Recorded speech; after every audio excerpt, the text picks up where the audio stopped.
जब जीव को मनुष्य शरीर में जन्म लेना होता है तो प्रकृति में वर्षा के साथ आता है,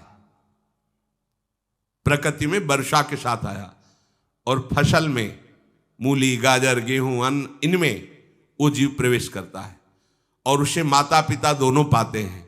तो सप्तम धातु वीर के रूप में परिणित होता है जीव। वो वीर कण के रूप में माता के उदर में जब प्रवेश करता है तो एक रात्रि में मां का और पिता का, दोनों का वो जो वीर मिलता है, उस रज और वीर के मिलने से एक कलल सा बनता है। 5 रात्रि व्यतीत होने के बाद एक बुदबुदा सा बनता है। 10 रात्रि व्यतीत होने के बाद एक बेर की सी आकृति होती है। फिर उसके बाद उसमें धीरे धीरे मांसपेशियां बढ़ने लगती हैं।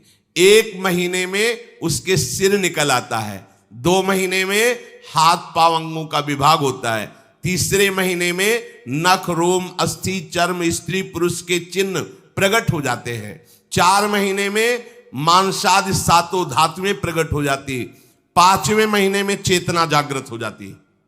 जैसे अपने चेतना, ऐसे 5वें महीने में गर्भस्थ शिशु की चेतना जागृत हो गई। जीव है पर चेतना 5 महीने बाद मां के गर्भ में जागृत। अब उसे भूख लगती है, प्यास लगती है, वहां की तापमयी जलन, पीड़ा, छोटे छोटे कीड़ों के द्वारा काटना, 6ठे मास में झिल्ली से लपटा हुआ मां की दाहिनी कोख में कीड़े की तरह तड़पता है। उस समय माता को कड़वे और खट्टे पानी की लालसा होती है, जिससे उसके अंगों में जाकर भयंकर जलन होती है। यह है भोग।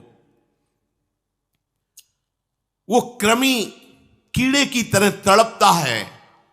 मलमूत्र के गड्ढे में बीच में झिल्ली में बंधा हुआ वो जीवात्मा सुकुमार तो होता है, वहां के कीड़े उसे नोचते छोटे छोटे, वो तड़पता है। माता प्रसन्न होती कि जब बच्चा हिलता है, बोले है उसकी दुर्गति हो रही, वहां भयंकर कष्ट पा रहा है। ऐसा क्लेश होता है कि क्षण क्षण में बेहोश होता रहता है। माता के खाए हुए कड़वे, तीखे, गरम, नमकीन, रूखे, खट्टे, यही पदार्थ पाने की इच्छा होती है माता, क्योंकि उसको भोग भोगना है। उसके कोमल शरीर में भयानक पीड़ा होती है जब माता ऐसे पदार्थ खाती है। गर्भाशय की झिल्ली में लिपटा हुआ, आंतों और मलमूत्र से घिरा हुआ सिर, पेट की और पीठ और गर्दन एक कुंडलाकार, ऐसे कंकण जैसा, ऐसी आकृति गर्भस्थ शिशु की होती है।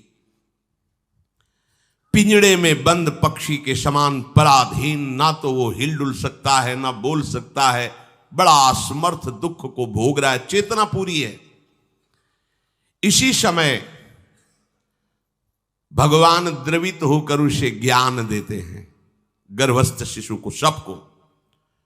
जे उसे ज्ञान होता है तो सैकड़ों जन्म के कुकर्म उसे याद आते हैं, सैकड़ों जन्म के। ओहो, ये मेरे कर्म का ही फल है, मैंने ऐसे कर्म किए इसलिए दुख भोग रहा हूं। बेचैन हो जाता है, कैसे निपट पाऊंगा, सैकड़ों जन्म के कर्म जमा है। अब महान अशांति उसके हृदय में, उस शरीर में भयंकर पीड़ा। कुंडलाकार शरीर है, हिल भी नहीं सकता है, बस कीड़े काटते, बड़ी तड़पन, बड़ी जलन, भूख प्यास की जलन। अब एक और भयानक जलन हुई, उसे स्मरण हो जाता है कई जन्मों के, सैकड़ों जन्मों के पाप कर्मों का। 7वां महीना आरंभ हुआ कि ज्ञान का उन्मेष हो गया। अब प्रसूति वायु उसे चला रही है, तड़पता है वो। सप्त धातु में स्थूल शरीर से बंधा हुआ वो जीव भयभीत होकर के पुकारता है, अगर कोई भगवान है तो एक बार मुझे यहां से निकाल दे। वो विनय करता है भगवान से, कोई अगर भगवान है जिसने मुझे इस बंधन में डाला है, एक बार निकाल दे, यहां से जाके केवल भजन करूंगा। जीव कहता, जंतुरुवाच तस्योपशन्नमवितुम जगदिच्छयात् नाना तनोर्भुवि चलच्चरणारविंदम सोहम ब्रजामि शरणम रकुतो भयम में येने दृशी गतिरदर्श सतोनुरूपा। हे प्रभु, मैं बड़ा अधम हूं। ये ज्ञान भगवान की तरफ से गर्भस्थ शिशु को होता है। देखो, स्वयं वो इतना कष्ट पा रहा है, फिर जब आप गर्भ हत्या करते हैं तो आपका पाप कितना बड़ा होगा, सोचो। सब माताओं से विनय है, संयम से रहो, सावधान रहो। ये हत्या ऐसी नहीं कि तुम्हारे दान पुण्य से क्षमा हो जाएगी। ये जो भ्रूण हत्या है, गर्भ हत्या है, बहुत बड़ा पाप है। आप लोग अज्ञान के कारण इसको ध्यान नहीं देते, इसे खिलवाड़ समझते हो। कितना ज्ञान है। बेटी ही मां है, बेटी ही बहन है, बेटी ही पत्नी बनती है, बेटी ही किसी के जीवन को धारण करने वाली बनती है। और आपने गर्भ में देख लिया बेटी है, तुम स्वयं मां होकर उसका साथ दे रहे हो, उसका नष्ट करने के लिए। हमारी तो बात ही समझ में नहीं आती, क्या बुद्धि भ्रष्ट हो गई। अगर पुरुष का इतना महत्व है तो बेटियां ना हो तो तुम्हारी कौन सी गति होगी, सोचो जरा। जीना मुश्किल हो जाएगा तुम्हारा। तुम पुरुष किस काम के रह जाओगे। तुम्हारा अर्धांग काट दिया जाए तो तुम कैसे होगे। ये स्त्री स्वरूप अर्धांग है। जिस घर में मां बहन नहीं है, स्त्री स्वरूप नहीं, श्मशान जैसा वो होता है। ध्यान दीजिए, ये बहुत बड़ी गलती है जो अपनी बेटियों की हत्या करते हैं। और ये वो पाप है जो अक्षम्य अपराध है। स्त्री हत्या करना शास्त्रों में बहुत बड़ा पाप कहा गया है। फिर वो तो बच्चा है, बिल्कुल नहीं।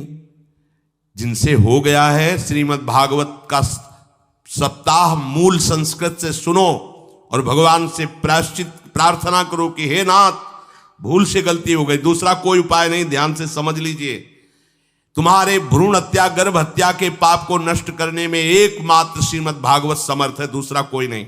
कोई दान पुण्य तीर्थ स्नान तुम्हें क्षमा नहीं कर पाएगा। यह ऐसा महापाप है। अगर हृदय में जलन करके और मूल संस्कृत के द्वारा पूरी 7 दिन में भागवत श्रवण की जाए नियम से, तो भागवत समर्थ है, इस हत्या के पाप से भी आपको मुक्त कर देगी। जिनके ऐसे हत्या हो गई हो करवा लो, नहीं तो बुद्धि आगे भ्रष्ट करके तुम्हें हरि गुरु से विमुख कर देगा। ये पाप ऐसा नहीं कि तुम्हें 2-4 माला घुमाने से क्षमा हो जाएगा। ये महत अपराध है।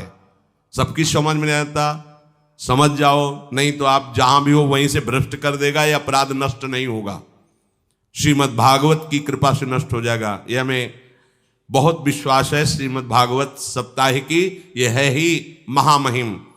प्रेत योनि को प्राप्त धुंधकारी को सीधे भगवत पार्षद स्वरूप देकर परम पद में आरूढ़ कर दिया। केवल 7 दिन की मूल संस्कृत एक भी श्लोक नहीं छूटना चाहिए। अगर सप्ताहिकी का पारायण हो तो इस भ्रूण हत्या गर्भ हत्या से भी निवृत्ति मिल जाए। अब वो जीव भगवान को पुकारता है, मैं बड़ा नीच अधम हूं।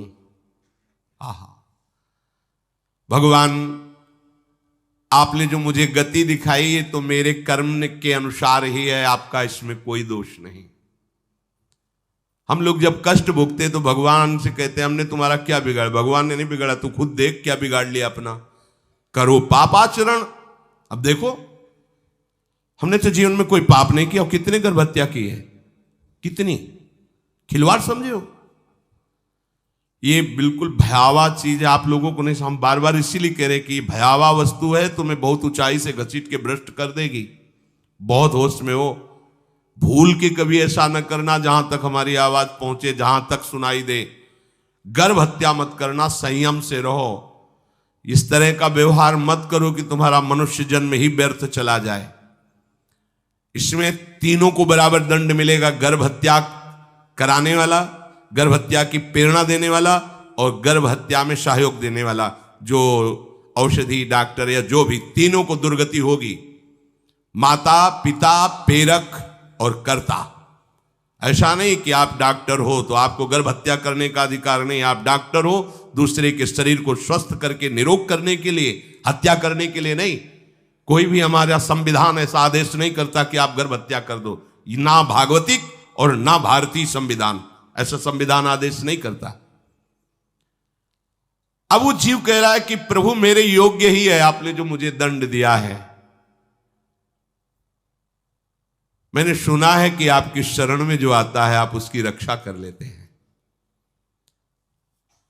आपकी जो शरण में हो जाता है वो इस भूमि पर, भारत भूमि पर, विश्व पर निर्भय विचरण करता है, कोई उसे भय नहीं प्रदान कर सकता। प्रभु मैं इस माता के उदर में माया का रहस्य न जानने के कारण ऐसे कर्म किए कि मैं आ गया हूं, बहुत दुख पा रहा हूं। हे निर्विकार अखंड बोध स्वरूप परमात्मा, मैं बार बार नमस्कार करता हूं। प्रभु मेरे ऊपर कृपा कर दो, एक बार इस गर्भ से निकाल दो। मैं यहां से बाहर जाकर आपका निरंतर भजन करूंगा। ये वादा करके आए हम प्रभु से सब। प्रभु ने करुणा करके हमें चांस दिया है मनुष्य शरीर। प्रभु मैं बहुत जन्मों से इस समय स्मृति आ रही, देख रहा हूं कर्मों में भटकता रहा आपसे विमुख होकर के। ये जो मुझे अभी ज्ञान हो रहा है केवल आपकी कृपा से तत्कालिक है, तत्कालिक। एक तत्कालिक वैराग्य होता है, जैसे कथा सुनियो मन में आया कि अब तो भजन ही करना है। ये तत्कालिक है, स्थायी नहीं है। इसे स्थायी बनाओ। प्रभु आप अंतर्यामी हो, आप सब कुछ जान रहे हो। तीनों तापों की शांति के लिए भक्तजन आपका भजन करते हैं। मैं देहधारी होकर जीव माता के उदर में मलमूत्र से रुधिर की झिल्ली में फंसा हुआ माता की जठराग्नि के ताप से जल रहा हूं। प्रभु एक एक क्षण में यहां विकल होकर केवल इंतजार कर रहा हूं कि किस समय मुझे यहां से निकाला जाएगा। दीन बंधु यहां से कब मैं निकलूंगा। स्वामिन आप बड़े दयालु हो। आप जैसे उदार प्रभु ने मुझ गर्भस्थ शिशु को ये ज्ञान दिया। हे दीन बंधु आप अपनी कृपा से प्रसन्न हो जाइए। प्रभु एक बार निकाल दीजिए। मैं ऐसा भजन करूंगा कि दोबारा संसार के दुख में नहीं आऊंगा। कपिल भगवान कहते हैं, हे माता, वो गर्भस्थ बालक शिशु भगवान से प्रार्थना करता है, भगवान का आदेश होता है, तत्काल प्रसव वायु धक्का मारती है। जे ही प्रसव वायु धक्का मारती तो उसको ऐसा भयंकर कष्ट होता है, जैसा पीछे लिखा है कि जैसे जिंदा किसी की चमड़ी उतारी जाए, ऐसा मां के गर्भ से निकलते समय उसे कष्ट होता है। वो अत्यंत कष्ट से व्याकुल होता है। उसी समय उसका वो ज्ञान नष्ट हो जाता है जो भगवान ने दिया था। उस समय उसकी श्वास की गति रुक जाती, जैसे किसी का गला दबा दिया जाए तो कैसा लगेगा। ऐसे ही पूरी की पूरी भागवती की स्मृति नष्ट हो गई। होश आया तब देखा कि वो बाहर पड़ा हुआ है, माता के उस मलमूत्र में सना हुआ बिष्ठे की कीड़े की तरह। गर्भवास में जो दिव्य ज्ञान प्रकट हुआ था भगवान की कृपा से वो सब नष्ट हो गया। भूमि परत भा ढाबर पानी, तिम जीवे माया लपटानी। चेतन आई तो रोने लगा। वो ज्ञान कहां गया, वो ज्ञानदाता कहां गया। वो कहता कहां कहां। बोले थाली बजाओ, बच्चा हुआ है। और वो तो रो रहा है कि कहां, वो ज्ञान कहां गया जिसके बल से मैं कह रहा था कि बाहर निकाल दो, मैं आपका भजन करूंगा। सब खत्म ज्ञान। जो लोग उसका अभिप्राय नहीं समझते वो उत्सव मनाते हैं। बालक हुआ है, वो रो रहा है, वो कहां गया ज्ञान, कहां कहां कहां। छोटा बालक यही रोक कहता कहां। अभी जो ज्ञान उत्पन्न हुआ था, जो अभी भगवान का बोध हुआ था, वो कहां गया, कहां गया। घर परिवार के लोग उसका पालन पोषण करते रहते हैं, उसमें कोई निषेध करने की शक्ति नहीं हो रही। मच्छर काट रहा है, दुख हो रहा है, हटा नहीं सकता बालक। उस जीव को शिशु अवस्था में जब कपड़ों पे लिपेट कर ऐसे लिटाया जाता है तो इतना कोमल त्वचा होती कि कपड़े भी उसको, जैसे खुजलाहट है, पीड़ा है या जलन है, बिल्कुल कोमल त्वचा होती, कुछ नहीं कर सकता हो, बस रो सकता है। ना खुजलाने की, ना करवट बदलने की, ना उठने की कोई सामर्थ्य नहीं। बड़ा कष्ट पाता है बाल्यावस्था में, क्योंकि त्वचा बड़ी कोमल होती, दास मच्छर आदि जीव उसको काटते हैं। गर्भावस्था का कोई ज्ञान नहीं रहा, सिर्फ रोना ही रोना रह रहा। इस प्रकार उसकी बाल्यावस्था कटी, कौमार अवस्था आई, पौगंड अवस्था, इनमें वो खिलवाड़ में फंस गया। जैसे जैसे बड़ा होता जाता, चेतना, गुनगुना, ये कार, ये प्लास्टिक के ऐसे उनमें मगन है। देखो ना छोटे बच्चों को, अज्ञानवश इसकी ये अवस्था कट गई। बड़े भाग्यशाली ऐसे भी बच्चे हैं जो तुतला के बोलते, उनकी मैया कहती राधा बोलो, राधा। देखो ये सौभाग्य, प्रणाम है उन माताओं को जो अपने बच्चों को भगवान नाम बुलाती हैं कि आप बोलो, श्री हरिवंश बोलो, राधे राधे बोलो। धीरे धीरे उसकी युवावस्था पहुंची। इस समय उसके अंदर एक भूत सवार होता है, जवानी का भूत है, ये सबके सवार होता है। अगर मंत्र चल रहा है तो भूत नहीं चढ़ेगा, नाम चल रहा है तो भूत नहीं चढ़ेगा, नहीं तो भूत चढ़ जाता है। ये कुछ भी करवा सकता है भूत, भूत ही तो है ना। वैसे ही पंचभूत लिपट गए, ये ऊपर से जवानी का और भूत सवार हुआ तो जौवन ज्वर के ही नहीं बलकावा। जवानी में कोई भी ऐसा अपराध नहीं जो हो ना जाए। बड़ा भयानक इसमें स्वरूप होता है। इसमें केवल भोग, केवल भोग, एक ही दृष्टि रहती है, भोग भोगना। अज्ञानवश जब भोगों की प्राप्ति में बाधा पड़ती तो भयंकर वो क्रोध करता है, शोकाकुल होकर हिंसा कर बैठता है। जैसी घटनाएं सुनने को मिलती हैं, राक्षसी घटनाएं, ये भूत है जवानी का। जहां कामना में बाधा पहुंची, क्रोध, क्रोध में वो समझ नहीं पाता कि मेरे जैसा ही प्रिय शरीर उसका है जो मैं वर्ताव कर रहा हूं। सदेहेन मानेन वर्धमानेन मन्युना करोति विग्रहम कामी कामेष्वंताय चात्मनः।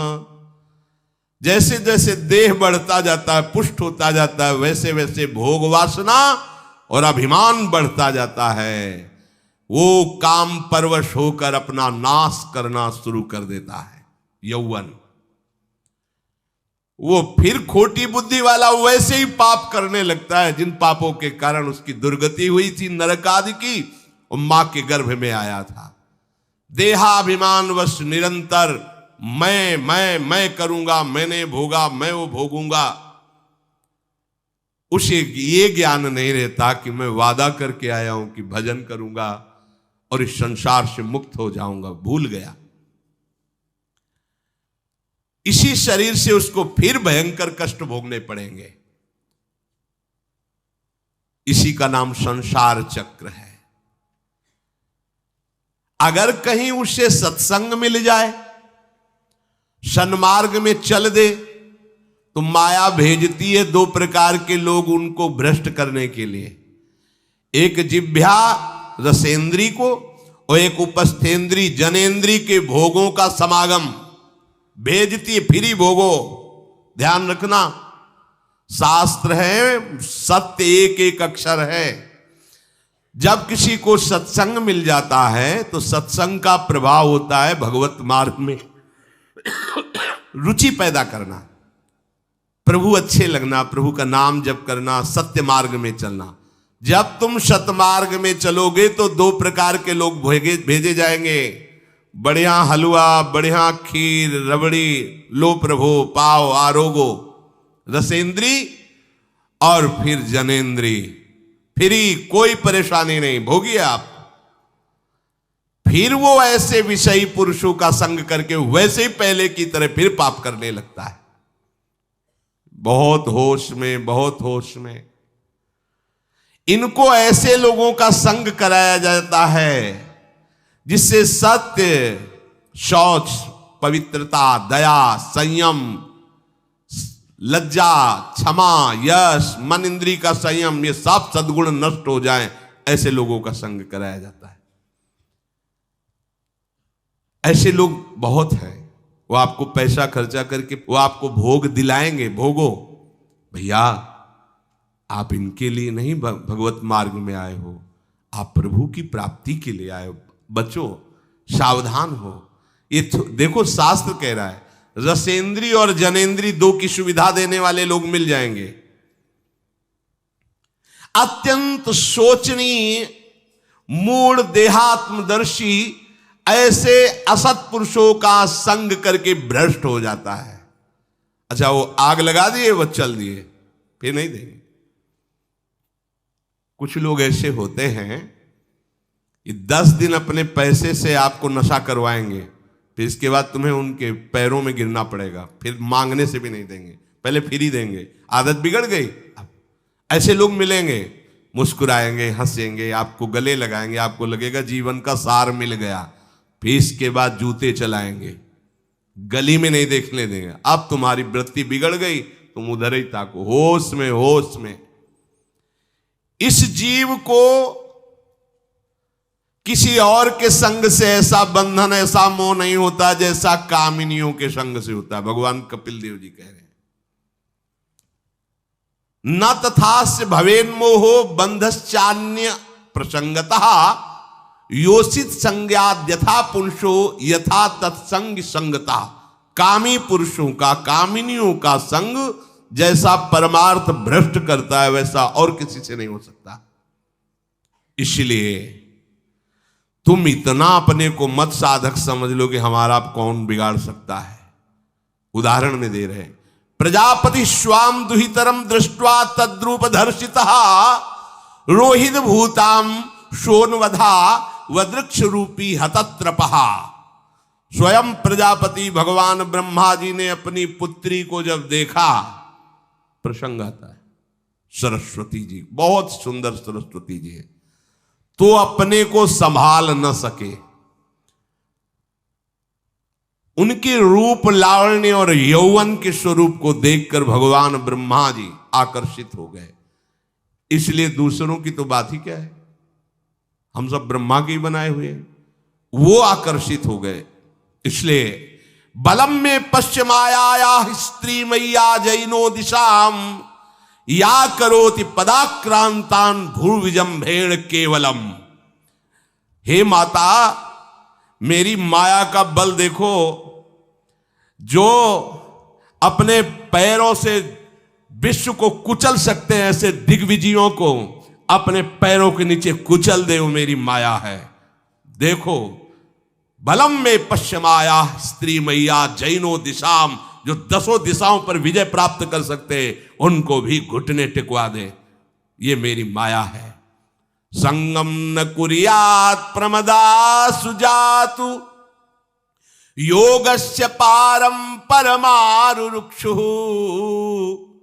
मत्सेवया प्रतिलब्धात्म लाभो वदंति या निरय द्वारमस्य। श्री भगवान कह रहे हैं, अहो मेरी इस माया का बल देखो। इसलिए जो मेरे को प्राप्त करना चाहता है, योगारूढ़ होना चाहता है, भजन में आगे उन्नति चाहता है, उसे चाहिए जो तुम्हें भ्रष्ट करने के लिए इशारे करे, चाहे स्त्री हो चाहे पुरुष, तजिए ताहि कोटि बैरिशम यद्यप परम सने। वो मित्र नहीं, वो माया के द्वारा भेजा हुआ दूत है। चाहे कोई भी हो, होश में तुम समझते हो कि बाजी जीत गए, भाग्य खुल गए, तरस रहे थे भोगों के लिए, मिल गए भोग। अरे नारकी गतियों से बचने के लिए तुम्हें अवसर मिला था, फिर नरक जा रहे हो। तुम समझते हो कि इसको भोग ले तो सुखी हो जाए, उसको जो भोग रहा है वो समझता है उसको भोग ले तो सुखी हो, उसको वो पूरी सृष्टि इसी भ्रम में फंसी हुई है। होश में हो जाओ।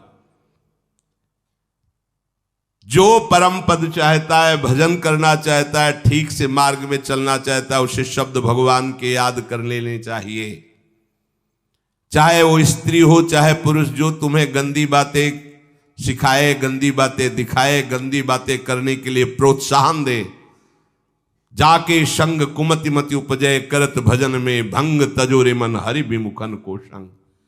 गृहस्थ हो तो धर्म के अनुसार अपनी पत्नी मात्र में सीमित रहो। ये उद्दंडता तुम्हारा नाश कर देगी। ये जो आज नई रीतियां चल रही हैं, ये भगवान ब्रह्मा जी ने अपने पुत्रों को बुलाया। चारों युग ये पुत्र हैं भगवान ब्रह्मा के, सतयुग, त्रेता, द्वापर, कलयुग। सतयुग से कहा भाई हमने रचा है नरक, तुम्हारा स्वभाव सत्य में स्थित होना है, इसलिए हमारी आज्ञा का पालन करो कि नरक खाली भी नहीं रहना चाहिए। तो उनका पिताश्री, जब हमारा स्वभाव आपने ही रचा है तो मेरे राज्य में कोई नरक जाए, भूल चूक से किसी को नरक नहीं जाने देंगे। त्रेता से कहा तो उन्होंने कहा कोशिश करेंगे अपने बड़े भाई का अनुगमन करने की। द्वापर से कहा तो उन्होंने कहा कोशिश करेंगे आपकी आज्ञा का पालन करने की। समझना। लेकिन जब कलयुग आया तो मुस्कुरा के बोला, पिताश्री जैसे बड़े भैया ने कहा मेरे राज्य में कोई नरक मेरी जानकारी में नहीं जा पाएगा, ऐसे ही मेरे राज्य में कोई स्वर्ग या परम पद मेरी जानकारी में नहीं जा पाएगा। मैं सीधे हाउसफुल करूंगा नरक। देख लो ना, शराब पीना, व्यभिचार करना, जुआ खेलना, चोरी करना, हिंसा करना, इसके प्रधान स्थान है। ब्रह्मा जी से कहा आप चिंता मत करो, जैसे बड़े भैया कहते हैं कि हमारे राज्य में कोई नरक नहीं जाएगा, ऐसे हम आपको वचन देते हैं। अगर हमारी दृष्टि पड़ी तो न स्वर्ग जाने देंगे न परम पद में जाने देंगे। तभी महाप्रभु कहते पाए जान जगत में सब जन कपटी कुटिल कलयुगी टंचू। कलयुग ने सबको देख रखा है, सबको अधीन कर रखा है। अगर बच सकते हो तो एक हरिनाम है, राधा नाम है, जो कलयुग का प्रभाव नहीं पड़ने देगा।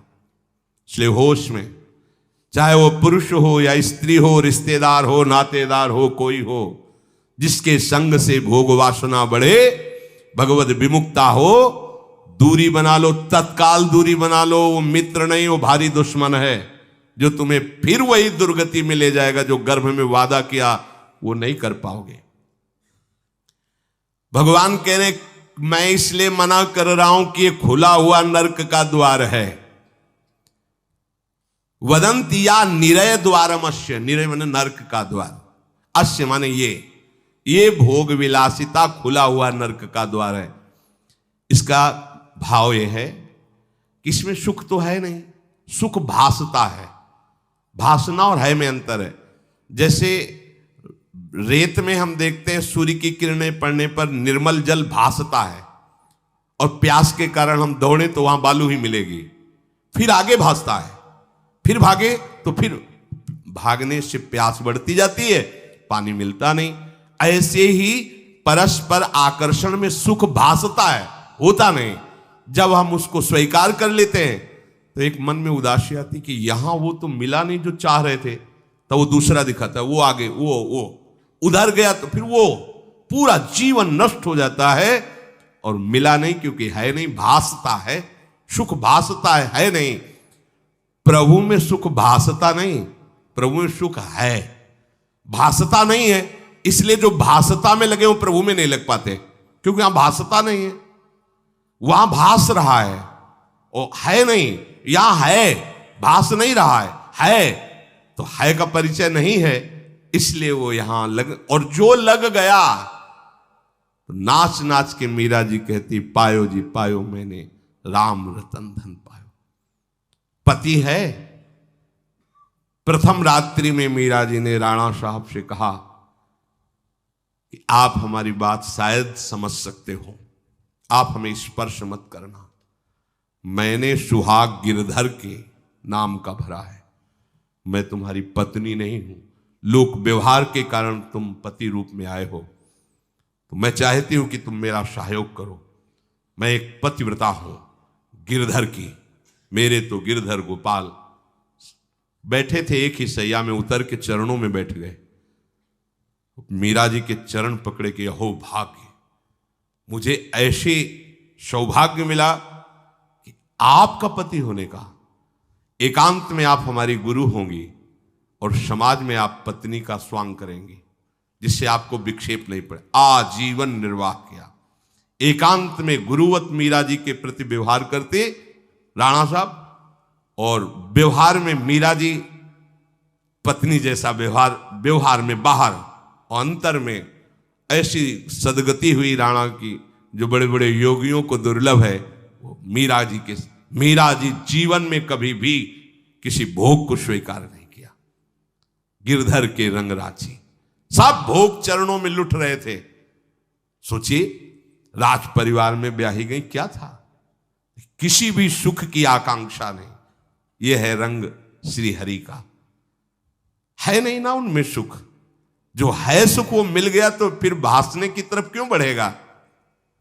इसलिए ये जो मेरी माया है, ये मित्र बनकर पहले सेवा के बहाने से धीरे धीरे पास आती है। आती है का शब्द माया के लिए है, वो किसी भी रूप में होगी। माया का कोई रूप नहीं आज तक वर्णन किया गया, कोई भी रूप हो, वस्तु, व्यक्ति, स्थान, घटना, कुछ भी। उपासक जब समझ नहीं पाता तो वही उसके नाश का कारण बन जाती है। बहुत सावधान, हमें नहीं पता किस रूप में आएगी। जिनको पता है हम उनको अपने पास रखें। वो है नाम, राधा राधा, फौरन पता चल जाएगा आपको पक्का। ये ठीक नहीं, नहीं बहुत श्रद्धा, नहीं बिल्कुल हटो, बिल्कुल हटो, अंदर से बिल्कुल हटो। नहीं तो कोई समझाने वाला थोड़ी था बचपन से हमें कि भाई पास कोई हो, यही नाम। जहां कहीं कोई प्रियता, कहीं आश्रमों में कहीं कुछ समझ में, हटो हटो हटो, ये नाम हटाते हटाते हटाते जहां लगाना चाहिए वहां लगा दिया। नाम अगर है अंगरक्षक तो तुम्हें माया से बचाता रहेगा, क्योंकि जिनकी माया है उन्हीं का नाम है। वो खूब अच्छे से जानता है, माया को पहचानता है। नाम आप नहीं पहचानोगे पक्का, क्योंकि वो बाहर से ही नहीं आती, वो अंदर से भी आती है। ये सब माया के ही पार्षद है, मन बुद्धि चित्त अहंकार सब माया में है। नाम चलेगा तो अंदर और बाहर दोनों जगह सुरक्षित रखेगा। पकड़ लीजिए, वो तिनके में ढके हुए कुएं के समान होती है। पता नहीं चलता कि कितना गहरा कुआं है, ऊपर से तिनके से ऐसा लगता भूमि, जेब पैर रखा गिर गए कूप में, अब निकल नहीं सकते। जब मेरी माया में आसक्त हो जाता है तो अंत समय फिर उसी माया का स्मरण आता है। वही सब मैं और मोर तोड़ते हैं। अब वो फिर उसी चिंता से फिर वही फंस गया, फिर वही दुर्गति प्रारंभ। तो हे माता, जो हरि से विमुख हैं उनका ये चक्र चलता रहता है। पुनरपि जननम पुनरपि मरणम पुनरपि जननी जठरे शयनम। इसलिए मुमुक्षु उपासक को चाहिए कि ना कोई भय स्वीकार करो, डरो मत माया से। देखो भगवान के वचन, ना किसी के सामने दीन हो। भक्ति की दैन्यता अलग है, विषयों की दीनता नहीं। ये साधु में कभी नहीं हमने देखा, किसी भी साधु में ये नहीं। साधु है ये नहीं होगा जब मर जाए पक्का, और साधुता नहीं है तो फिर इतना ही है, फिर और रही क्या गया है। फिर साधुता में ये तो नहीं होता पक्का। हम कहते हैं बहुत हजारों संतों से मिले, ये नहीं होता। अरे रिद्धियां सिद्धियां मारी घूमती पीछे, वो हाथ फैलाएंगे। हाँ, आचार्य आदेश के कारण रोटी मांगते हुए बड़े बड़े सिद्धों को देखा गया है। टुकड़े रोटी के मांगने, आचार्यों का आदेश है। भिक्षा औषधम अन्नम, भिक्षा रूपी अन्न रूपी औषधि से उदर पोषण करे, ऐसा आचार्य। चाहे वो भगवान शंकराचार्य हो, चाहे आप प्रेम के उपासक हो। भूख लगेगो मांग खाऊंगो, गिनो न सांझ सवेरो, ब्रजवार छिन के जूठ टूक और घर घर छाछ महेरो, ऐसो कब करी हो। बस साधु 30 मिनट के लिए केवल भिक्षुक बनता है और 23.5 घंटा के लिए बादशाह रहता है। मिले तो ना मिले तो बस भिक्षा बादशाह। जाय न चाहे कबों कछ तुम सन सहज सने, बसो निरंतर तासुर सुर और निजगे। साक्षात भगवान हृदय में खेलते रहते हैं। दीनता नहीं होनी चाहिए। ये भागवतिक दैन्यता अलग है, ये दलिद्रता रूपी दीनता नहीं होनी चाहिए कि ठंडी लग रही कपड़ा दे दो, देखो हमें तीर्थ यात्रा करनी पैसा दे दो, हमें यज्ञ कर। कौन सी यज्ञ करनी तुम्हें? कौन सी यज्ञ? श्वासों को बोलो राधा राधा राधा, एक एक श्वास की आहुति, इससे बड़ी कोई यज्ञ होगी? पूरा जीवन समर्पित, इससे बड़ा कोई तीर्थ होगा? अरे जहां चरण रख दे वहां तीर्थ प्रकट हो जाए, ऐसी भक्ति की महिमा होती। तीर्थ ही कुर्वन्ति तीर्थानि। ये दीनता नहीं होती साधुओं में, पाखंड में होती। दीनता साधुता में नहीं होती। इस विषय की ये दे दो बाबूजी, अरे धिक्कार है, धिक्कार है। कहा वह मोर दासा करे तुच्छ नरन के आशा, तो कहो कहां रहा विश्वासा। जिसने बिना किसी सहयोग के 1 सेकंड में अनंत ब्रह्मांडों को रच दिया, वो हमारे स्वामी है। इसके बाद तुम ऐसे मांगते घूमो, कहां दासता रही? भय, जिसके भय से मृत्यु भी भयभीत होकर काम कर रही, जिसके भय से सूर्य चंद्र प्रकाशित हो रहे,